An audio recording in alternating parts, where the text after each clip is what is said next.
This episode of The Checkout is brought to you by eSuite.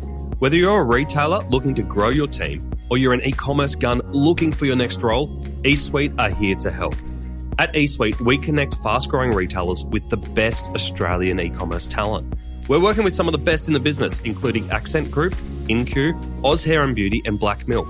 So if you are in the market or interested in where the e-commerce market is at, reach out. Visit eSuiteTalent.com.au for all the latest job listings or contact me directly on nathan@eSuiteTalent.com.au. Now, let's get into today's checkout. Welcome to The Checkout. We catch up with previous Add to Cart guests and ask them 5 quick questions to get to know them better and leave you with a little extra inspiration to get you through your Friday. Today's checkout features Dean Jones, CEO and co-founder of fashion rental business GlamCorner.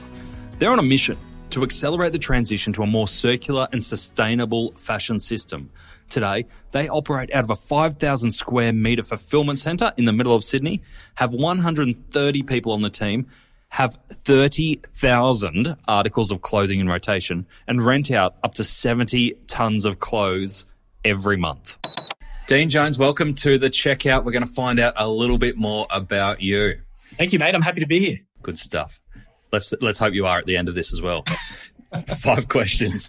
Number 1, what's the weirdest thing that you've ever bought online? Yeah, I've bought many weird things online, but most recently it was a home retro gaming system. I'm a gamer at heart, have been since I was a kid.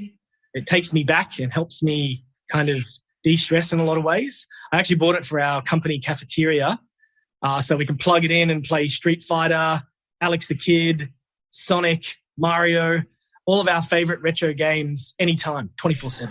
Yeah, don't you think it's funny now that like Alex the Kid and Sonic is retro, not like Pac-Man is retro anymore? Yeah, that's funny, isn't it? You're right. Original Tetris and Pac-Man is proper retro. You're right.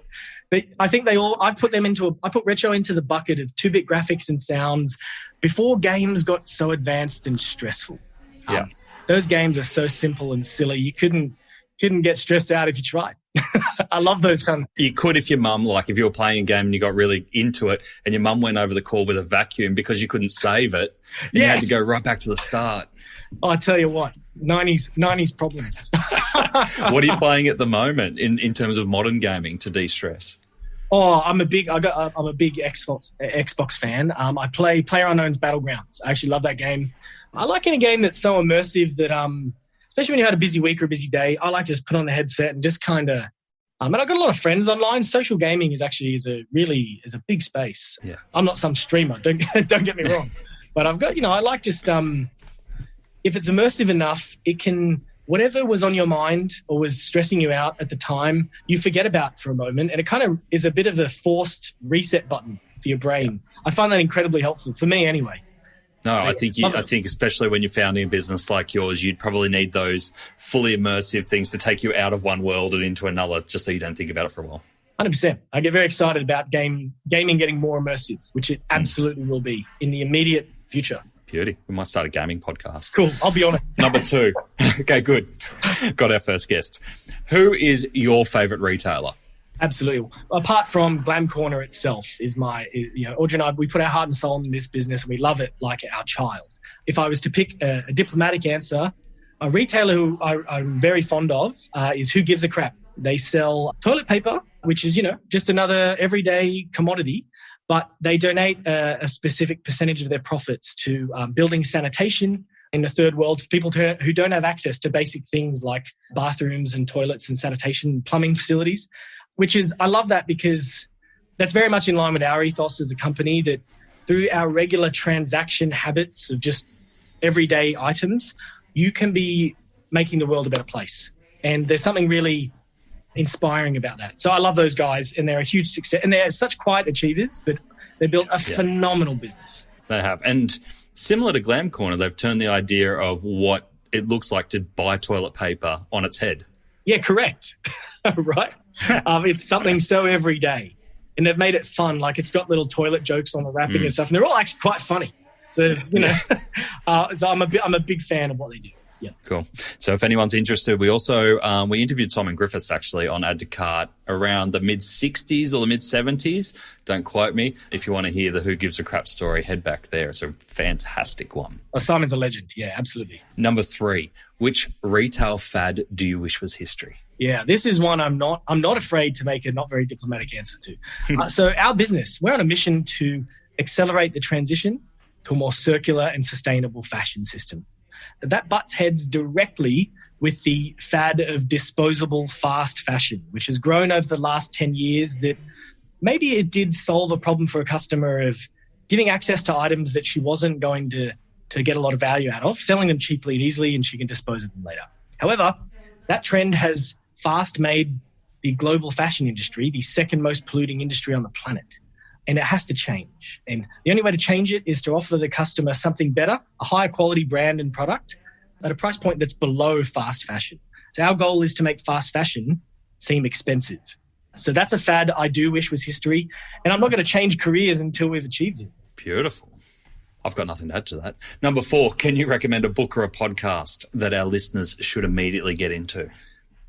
Yeah, absolutely. You probably, apart from this one, I love this podcast. They're obviously already listening to it. Maybe this is a really generic one. You probably have had others recommend this, is Masters of Scale. If you're building your own business, read from LinkedIn. It's actually such a great podcast with some real industry leaders of businesses from so many different industries. And yeah, I tell you, I really enjoy listening to it. It's a great podcast. Masters of Scale. Highly recommend it. It's a great one. Yeah. And from a podcast producing perspective, the quality of the shows is just phenomenal. It's like listening to a TV show. It really is. Yeah, it's next level. Yeah. It's great. Yeah. All right, last one I've got for you. Finish this sentence. The future of retail is? Instant delivery. As in same day? As in as close to light speed as it's physically possible to be. I like it. Light speed delivery. Yeah. Beautiful. Dean, thank you so much for joining us on the Checkout. No, mate, my pleasure. Thank you. To hear more from Dean, jump back into episode 115, where Dean shares how GlamCorner have mastered their quality control process to know exactly when a garment has reached the end of its life cycle. It's a skill my wife wishes I would pick up. We also hear from Dean how they've gone from building their own site in 5 weeks to a fully custom platform that now powers their entire business. And we also hear why Dean thinks that instant deliverability, led by drones, is the future differentiator in e-commerce. Thanks for listening, and until next time, keep adding to cart.